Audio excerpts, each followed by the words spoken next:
I was lying to myself with substances, and I have this pain in my heart that won't go away. I can't seem to get interested in anything beyond a surface level. I want to make my own authentic signature in this world. That was the dream, but now I'm scared that I'm just going to end up nothing. That I'll end up terribly unhappy in some job, which I think I would rather commit suicide than do.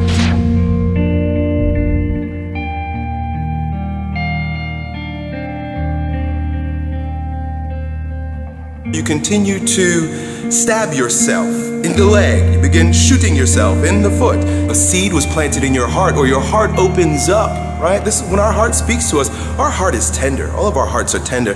And when our heart opens up and says, this is something that I'm yearning for, and we, especially if we tend to it, and then later on, when it doesn't work out the way we thought it would work out, namely because we aren't in alignment, we then place judgment on it, right?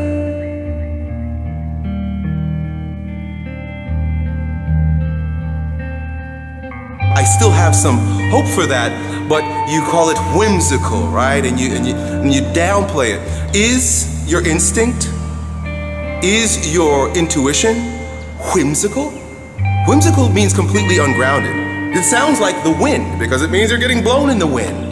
The thing about intuition is when you ignore it, it begins to dim.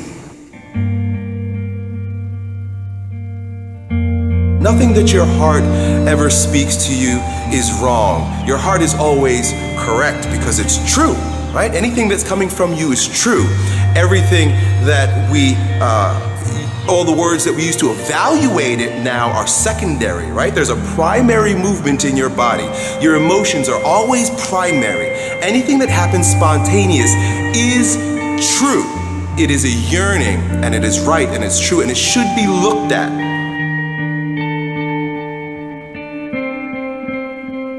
Everything that comes out of our emotional body is there to be observed.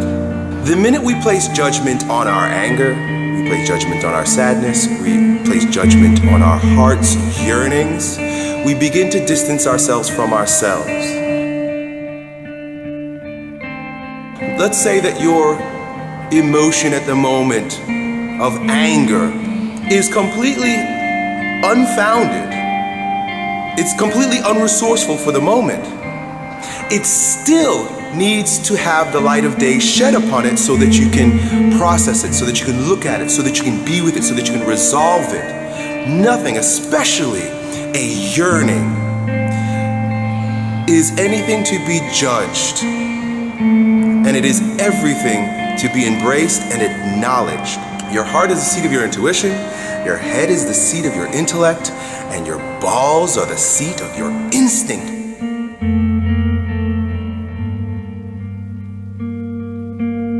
If you allow your judgments, if you allow your conditioning, if we allow our stories, we allow how the world has trained us to think about ourselves and others to suppress and dominate our heart and our instinct, then we are not fully grounded. We're not fully human. We're not grounded in our truth, in our reality.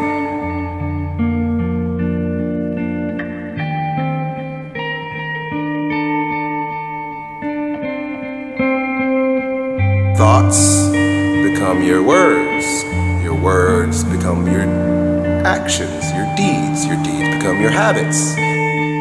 The truth is, you're perfect just right where you are. We all are perfect right where we are. Whatever your circumstances are right now, it is 100% perfect because it's exactly where you are. There's nothing more than what is. Many times we want the thing before doing the thing. Well, I want to think positive. I'm going to start trying to think positive. That is like working out. You say you're starting to eat better and you're starting to work out. Well, thinking positive, that's probably where to begin. That's definitely where to begin. That's 100% where to begin. I want anything to happen, the first thing I got to do is I've got to train my brain. I've got to brainwash myself into it being real.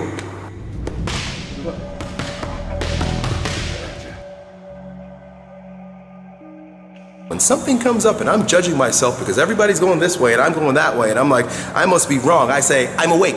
I am awake. I am awake. Right? The head can be a beautiful servant, or it could be a horrific master. Be more compassionate with yourself. And when I say compassion, I don't mean boo-hoo empathy compassion. I mean really knowing your power, your place, and your responsibility in this world.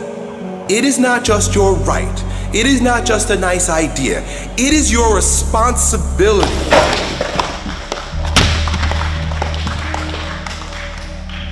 You've been cut open. It is an opening so that there can be an awakening. People who are too healthy, people that are too healthy, too strong, require a breakdown, an opening. Their body has to physically be wounded so that they could be humbled. And some people, without their perspective, they allow the wound to fester. How many people have an injury, psychological, emotional, an abuse, or physical, or born with, and they allow it to destroy them? Right? They let the wound fester, and it turns, and they go down, and they stay down.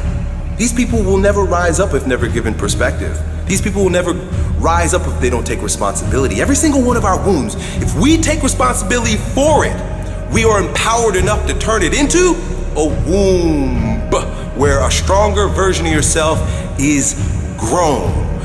Death isn't just of the physical body. Death is of the ego death. A lot of people in general who have a hankering for death, who think I need to kill myself, suicide, thoughts of suicide, those are not wrong. Those feelings aren't wrong.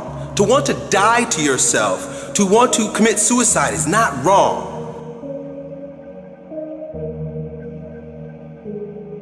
It's just that you're looking at it the wrong way. It is not a physical suicide. It's not a physical death. It is a character or an ego death. Who you are right now. You have the feeling that I want to die.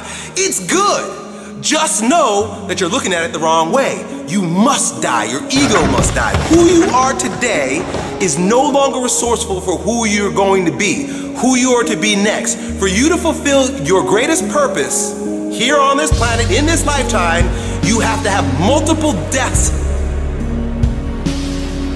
I refer to the idea that life works in a very similar fashion to how things happen in the gym, right? You go to the gym, you go to lift weights. What are you doing? You're literally breaking yourself down. You're literally wounding yourself, right? This is science.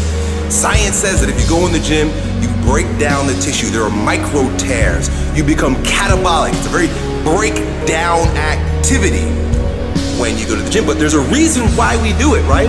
Why do we go to the gym? To beat ourselves up and have micro tears in our tissue and put ourselves in this catabolic state so that we can become anabolic, right? Catabolic is the down process, anabolic is the up process. And this shows up everywhere in life, from the yin to the yang, from the night to the day, from the winter to the summer.